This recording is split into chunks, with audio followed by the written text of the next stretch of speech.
ಭಾರತೀಯ ಸೇನೆಯ ಯೋಧರಿಗೆ ಮತ್ತಷ್ಟು ಶಕ್ತಿಯನ್ನು ಭಗವಂತ ಅನುಗ್ರಹಿಸಲಿ ಎಂಬ ವಿಶೇಷ ಸಂಕಲ್ಪ ಪೂಜೆಯನ್ನು ರೈತ ಸಂಘದ ಪದಾಧಿಕಾರಿಗಳು ಪಟ್ಟಣದ ಬಸ್ ನಿಲ್ದಾಣದಲ್ಲಿರುವ ಗಣಪತಿ ದೇವಾಲಯದಲ್ಲಿ ವಿಶೇಷ ಪೂಜೆಯನ್ನು ಗುರುವಾರ ಸಲ್ಲಿಸಿದರು. ಈ ವೇಳೆ ರೈತ ಸಂಘದ ಅಧ್ಯಕ್ಷರಾದ ನಾಗರಾಜು ಮಾತನಾಡಿ, ಭಾರತೀಯ ಸೇನೆಯ ಹೆಸರಿನಲ್ಲಿ ಹಾಗೂ ಭಾರತೀಯ ಯೋಧರಿಗೆ ಒಳಿತಾಗಲಿ, ಸೇನೆಗೆ ಮತ್ತಷ್ಟು ಶಕ್ತಿಯನ್ನು ಭಗವಂತನು ಅನುಗ್ರಹಿಸಿ ಕರುಣಿಸಲಿ ಎಂದು ವಿಶೇಷ ಸಂಕಲ್ಪದೊಂದಿಗೆ ಪೂಜೆಯನ್ನು ನೆರವೇರಿಸಲಾಯಿತು. ಮುಂದೆಯೂ ನಮ್ಮ ಸೈನಿಕರಿಗೆ ಜಯ ಸಿಗುವಂತಾಗಲಿ ಎಂದು ಪ್ರಾರ್ಥಿಸಿ ದೇವಾಲಯಗಳಲ್ಲಿ ವಿಶೇಷ ಪೂಜೆ ಸಲ್ಲಿಸಿದ್ದೇವೆ ಎಂದರು. ಈ ಸಂದರ್ಭದಲ್ಲಿ ಕರ್ನಾಟಕ ರಾಜ್ಯ ರೈತ ಸಂಘದ ಅಧ್ಯಕ್ಷ ನಾಗರಾಜು, ಕಾರ್ಯದರ್ಶಿ ರಾಮಕೃಷ್ಣ, ದಶರಥ, ಸೋಮಣ್ಣ, ತೇರಂಬಳ್ಳಿ ಮೂರ್ತಿ ಸೇರಿದಂತೆ ಮತ್ತಿತರರು ಉಪಸ್ಥಿತರಿದ್ದರು. ನಾವು ರೈತರ ನೆನೆಸಬೇಕು, ಮನಿ ಕಳಾಗ ಮಿಲಿಟರಿ ಅವರು ಮತ್ತು ನಮ್ಮ ಮೋದಿ ಅವ್ರು ನೆನೆಸ್ಕೊಂಡು ನಾವು ಮನಿ ಕಳಬೇಕು. ಇವೆರಡು ಮಾತು ಹೇಳ್ತಾ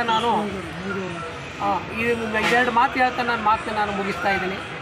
ದಯವಿಟ್ಟು ನಮಸ್ಕಾರ. ಮುಖಾಂತರ ನಾನು ನಮ್ಮ ಸರ್ವ ಕನ್ನಡ ಜನತೆಗೆ ತಿಳಿಸ್ಕೊಳ್ಳೋದೇನೆಂದರೆ, ಕಳೆದ 22ರಂದು ಪಹಲ್ಗಾಮ್ನಲ್ಲಿ ನಮ್ಮ ಕನ್ನಡಿಗರ ಮೇಲೆ, ನಿರಪರಾಧಿಯಂತಹ ಸಾರ್ವಜನಿಕರ ಮೇಲೆ ಉಗ್ರಗಾಮಿಗಳು ನರಮೇಧವನ್ನು ನಡೆಸಿದಂತಹ ವಿರುದ್ಧವಾಗಿ ನಮ್ಮ ಕೇಂದ್ರ ಸರ್ಕಾರ ಇವತ್ತು ಆಪರೇಷನ್ ಸಿಂಧೂರ್ ಅಂತ ಒಂದು ಕಾರ್ಯಕ್ರಮವನ್ನು ಜರುಗಿಸಿ ಇವತ್ತು ಭಯೋತ್ಪಾದಕರನ್ನು ಹುಟ್ಟನ್ನು ಹಡಿಸ್ತಾ ಇದ್ದಾರೆ. ಅವರ ಎಲ್ಲೆಲ್ಲಿದ್ದಾರೆ ಅವರನ್ನು ಹುಡುಕಿ ಹೊಡೆದು ಅವರನ್ನ ಮೂಲವನ್ನೇ ಹುಟ್ಟತಕ್ಕಂಥ ಕೆಲಸವನ್ನು ನಮ್ಮ ಕೇಂದ್ರ ಸರ್ಕಾರ ಮಾಡ್ತಾ ಇದೆ. ಅದರ ಜೊತೆಗೆ ನಮ್ಮ ಸೈನಿಕರು ಸಹ ಅದಕ್ಕೆ ಕೈ ಜೋಡಿಸಿ ಭಾಳ ಯಶಸ್ವಿಯಾಗಿ ಆಪರೇಷನ್ ಸಿಂಧೂರ್ ಕಾರ್ಯಕ್ರಮವನ್ನು ನೆರವೇರಿಸಿದ್ದಾರೆ.